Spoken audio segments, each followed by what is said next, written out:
Hey everybody, welcome back. It's been a couple of years since I did one of these as a video blog, and since we had something else that we did this afternoon after I went to the movies this morning, I thought maybe this would save a little bit of time, especially with how slow I hunt and peck. Today's movie is The Last Stand. It's the new Arnold Schwarzenegger film.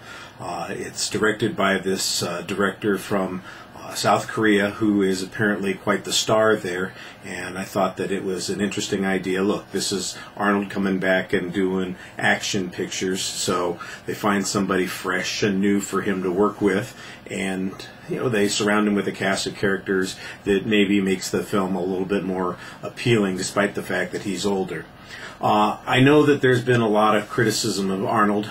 Believe me, nobody deserves it more than he does. I think that he didn't do a great job as governor. I think he was a disappointment to a lot of people. And of course, he appears to be just a kind of a douche. I think most people knew that he was not always just a straight arrow kind of guy, despite the fact that he was sometimes portrayed that way. For these kinds of things, I'm not interested in all that sort of stuff. There are blogs that bitch about that kind of thing on a regular basis, but I'm not interested in that. I'm interested in the movie. And to be honest, a nice January action movie is exactly what I was looking for, and I was actually very impressed with The Last Stand. I thought it was well made, actually well performed. The direction was terrific. It has a couple of good, really strong scenes to it, and I like a lot of the character actors that are in the film, as well as thinking Arnold did a good job. Speaking of Arnold, let's start off there. I think Arnold does probably one of the best jobs he's done as an actor in an action film, and maybe it's a good idea that he took 7 years off and hasn't really been making movies, because he's a little bit more subdued. He's a little less Arnold, going straight at the character and trying to have too much control over it. In fact, I thought this was probably a good choice for him, because he's not, although he's the star of the film, he's not on screen all of the time. There's a lot of other stuff that's going on. Now, he has some good scenes, and he is, of course, the lead, so he's the main antagonist there, and that's fine. But he is, I think, a little bit more subdued, a little bit more real, a little bit more believable, and he's not that over-the-top action guy all the time. It's probably been noted several other places that he does play off the age thing a little bit, and I think they do a good job at that. Let's face it, he's not really a young man anymore. He's 65 years old. On the other hand, I'm sure he could kick my ass, and probably a lot of you, because he's still a big guy, a strong guy. He's got a lot of muscles, and he looks pretty stout and in good health.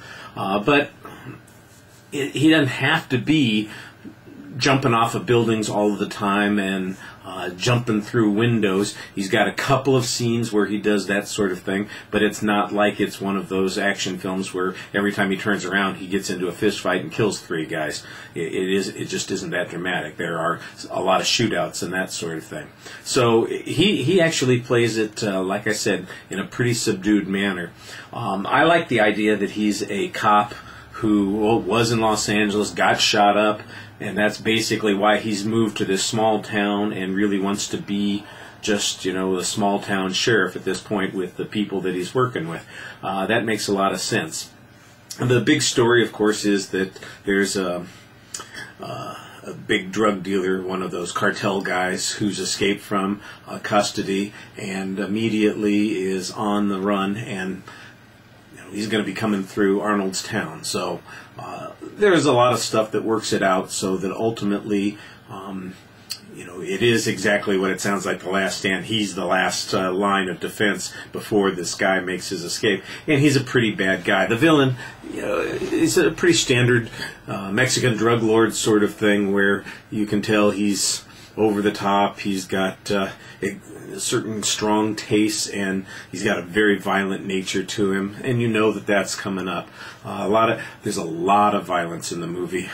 People get shot that you might be sympathetic to, which is not a big surprise, because that's pretty standard operating procedure for some of these kinds of action films. You'll be able to identify right away who the inside person is, who's going to get killed in Arnold's group of folks, who's going to survive in the long run. So there's no surprises per se in the story. The surprises are, of course, in the way the story's told. There are a lot of, like I said, strong action scenes. It's an interesting concept that it's a car chase where it's really coming toward them. Like I said, there are a couple of good car stunts in the movie as well. There's two big shootouts that are staged, one out in the desert at night and then one in the town that Arnold is the sheriff for. And both of them are staged pretty effectively and pretty dramatically. And I think that they are fairly realistic. Maybe the second one's a little over the top because they add a whole bunch of exciting weapons to it, and there's a little bit of humor being played off of that.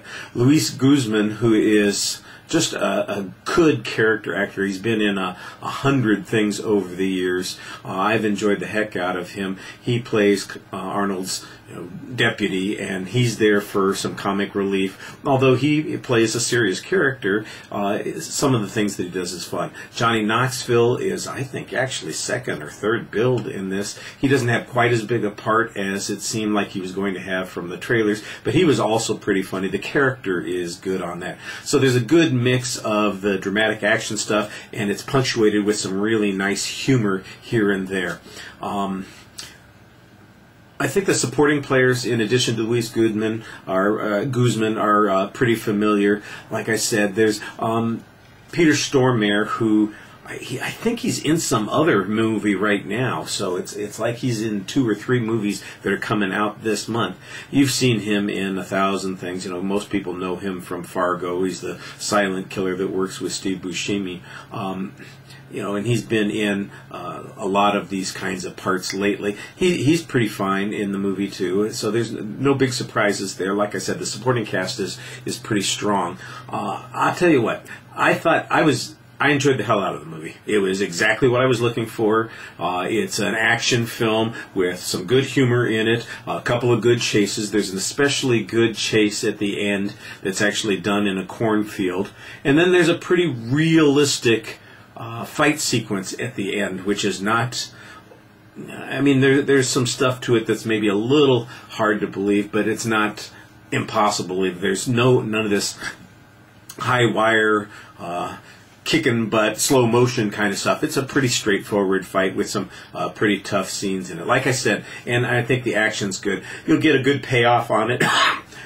It moves very quickly.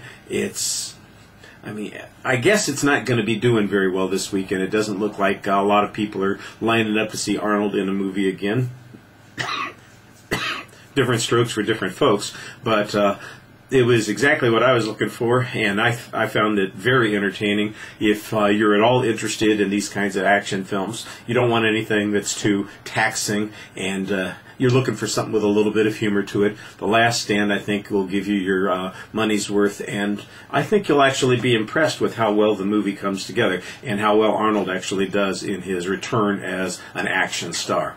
All right, well, hopefully these won't all be video blogs this year for the movies, but I think we'll try a few more of these. By the way, when the Best Picture Showcase comes up here in a couple more weeks, I may do some video blogging between the movies just to see if I can upload stuff on a regular basis.